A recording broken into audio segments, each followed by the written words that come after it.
Hi guys, हमारे ladies के पास नील paint तो सबके पास होते हैं, लेकिन हम तो हाथों में लगा लेते हैं और पैरों के लगा लेते हैं। लेकिन इसको और भी यूज में लेने के आज नए नए आइडिया बताऊंगी आपको। तो इस तरह से आप नील पेंट से की मदद से रसोई में बहुत सारे काम आसान कर सकती है और इससे कुछ आइडिया से आपके पैसे भी बच सकते हैं। तो मैं आपको अच्छे से आइडिया बताऊँगी। और अगर मेरे चैनल पर फर्स्ट बार है तो लाइक शेयर कमेंट ज़रूर करना। तो इस तरह के भगोने होते हैं ना, जिसमें हम आटा गूंथते हैं, तो इसको हम तो भगोना बोलते हैं। आपके क्या बोलते हैं कमेंट में बताना। और इस तरह के भगोने को पीछे की साइड क्या मोटा तला होता है ना, उस पर क्या है कि उससे छेद हो जाता है, जैसे आटा गूंथने में रगड़ने पर। तो इसके नीचे पर हम इस तरह की नील पॉइंट को अच्छे से लगा देंगे ना, तो इसके क्या है कि तले को रगड़ी जगह नहीं तो ये इसके छेद नहीं होगा। और इससे हमारे पैसे भी बच सकते हैं, क्यों रोज़ रोज़ लाते हैं। और इससे हमेशा यूज में लेने से क्या है कि फूट जाता है तो दूसरा लाना पड़ता है। तो इसलिए इस पर नील पेंट लगा कर अच्छे से सुखा लीजिए और काफ़ी दिन तक नील पेंट चलेगी। तो और उतर जाए तो फिर और लगा लेना, क्योंकि हमारे पास तो नील पेंट हमेशा ही रहती है, उसको बाज़ार से ख़रीदने की ज़रूरत नहीं पड़ती है। कोई भी नील पेंट हो, हमारे पास तो इस कलर की नील पेंट थी तो मैं इस कलर की नील पेंट लगा रही हूँ। आपके पास जो भी अवेलेबल है वो लगा लीजिए।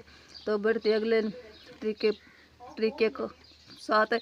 तो हमारे पास इस सिफ्टी पिन होती है ना, तो सिफ्टी पिन के क्या है कि हम बरसात के मौसम होते हैं तो जंग लग जाती है, तो इस नील पेंट की मदद से हम इस जंग लगने से बचा सकते हैं। तो इस तरह से नील पेंट ले लीजिए और अच्छे से इसे सिफ्टी पिन के ऊपर चारों साइड है और इस ये नीचे गोल गोल होता है ना छेद, इसको अच्छे से लगा लीजिए और इसको रख लीजिए। और क्या है कि हम कपड़े में डालते हैं नहीं तो इससे कपड़ा भी फट सकता है और कपड़े में जाकर घुस भी से टाइट भी हो जाती है, तो निकलने में भी बहुत दिक्कत होती है। इस तरह से आप यूज में लेंगे तो ये न तो टाइट होगी और न ही निकलने में दिक्कत होगी।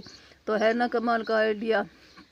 और ऐसे ऐसे आइडिया देखने के लिए मेरे चैनल पर फर्स्ट बार है तो सब्सक्राइब ज़रूर कर देना। तो हमारे पास क्या है, बढ़ते अगले ट्रिक के साथ। तो हमारे पास इस तरह के सुई होते हैं ना, तो इसकी धार है ना तेज़ नहीं होती है, क्योंकि हमें हमेशा का यूज में लेते हैं तो ये कम हो जाती है। तो इसको क्या है कि लोहे की छलनी से इस तरह से रगड़ कर इसकी धार तेज़ कर लेते हैं। तो धार तेज़ करने से क्या है कि इसकी हम और भी अच्छे से कपड़े सिल लेगा तो उसके अंदर अच्छे से घुस जाएंगी। तो इसलिए हमें इसको अच्छे से और हमारे चाकू ला कर, क्योंकि धार कम हो जाता है, दूसरा चाकू मंगा लेते हैं तो बहुत सारे चाकू हो जाते हैं। इस तरह से चाकू की भी धार तेज़ कर सकती है। तो आपको आइडिया कैसा लगा कमेंट में ज़रूर बताना। मुझे तो ये बहुत अच्छा लगा और आपके किचन में बहुत सारे काम भी आसान कर देता है। ये मैंने आलू काट कर आपको दिखा दिया है कि इसकी दाज कितनी तेज़ हो गई है। बढ़ते अगले वीडियो में, तब तक के लिए राधे राधे, जय श्री।